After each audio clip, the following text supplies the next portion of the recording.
So Nate, why did you start doing track? I started doing track in 7th grade. It was the first year the middle school started doing track, and I wasn't doing anything in the spring, so I thought it was just something to do, get out of the house, and be active in at least some way. What do you do when you do track? I throw a 12-pound metal ball called a shot put, and I throw like a 3.5-pound metal frisbee called discus. Nate, where did you find most of your success?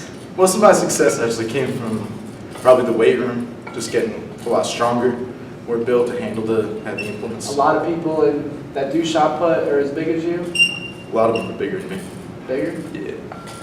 So what are your goals for the spring season coming? Spring season, my number one goal is I want to make All-American, which is top 8 in the nation.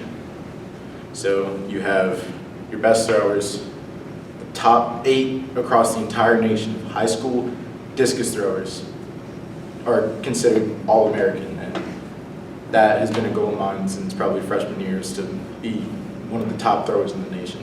What are some of the records that you broke in the school? I've broken the outdoor discus record, which was 148. I beat it, and now it's around 170. I also broke the winter shot put record, which is now I think like 52, 53. So this season I'm going to come out and break the spring shot put record, and that's my shot put goal for this spring. What is your regular routine throughout the week that contribute to your success? Well, of course, after every day of school, I go outside and I practice with the rest of the track team. Then after go to track practice, I actually go to the gym for about 2 to 3 hours, mainly to get stronger, but also to get more flexible and to build more finer technical details, because this sport isn't just strength. You got to be nimble, you got to be athletic, you got to be light on your feet, you got to be real flexible. There's a lot of different things that goes into being good at this sport. So it's not just going to the gym, it's not just that, it's about getting enough sleep every night, it's about eating right, it's about getting enough calories, getting enough protein, getting enough carbs. It's not just, all right, I went out and threw today, I'm done. It's essentially my life at this point.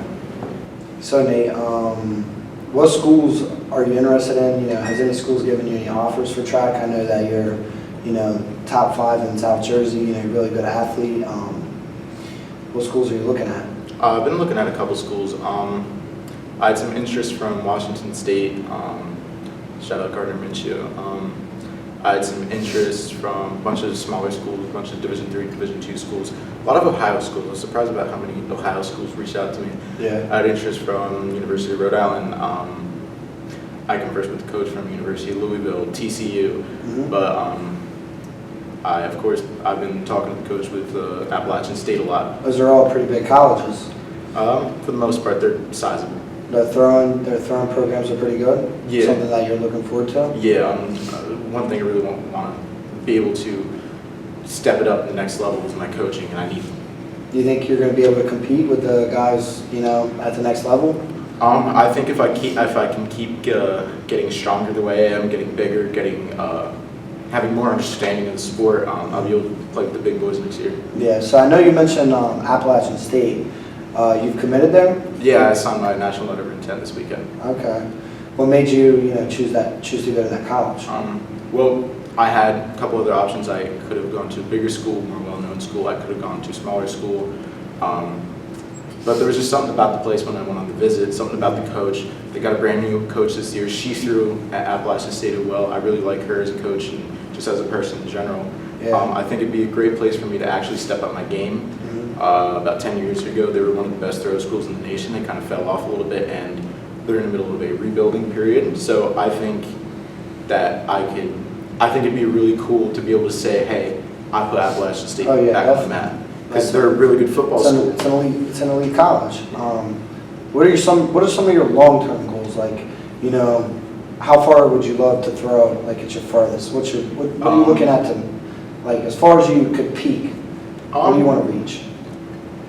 Well, when I start throwing the 2-kilogram discus in college, I'd like to hit about, before I graduate, I want to hit like 220. And that's good. My graduation year just happens to be Paris 2024. That's funny.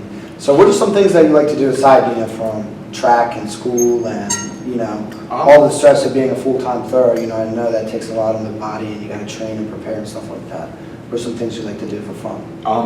I'm a bit of a history buff. I like watching the History Channel, different documentaries on Netflix and stuff. That's kind of boring. I love fishing. I'll go fishing with all my friends all the time.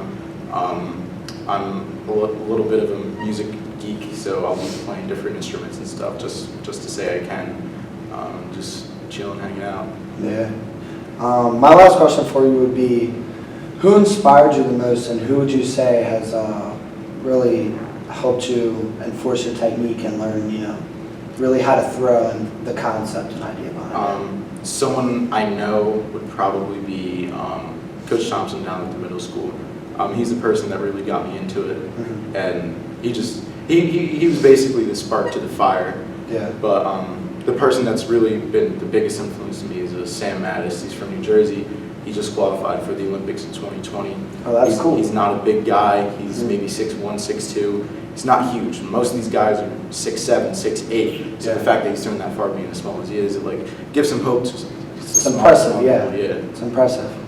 Well, I mean, it's impressive because, you know, you'd say that you're a smaller guy compared to most of the throwers, so it's like an underdog coming alive. You know, hopefully you can compromise on that and, you know, really do something amazing.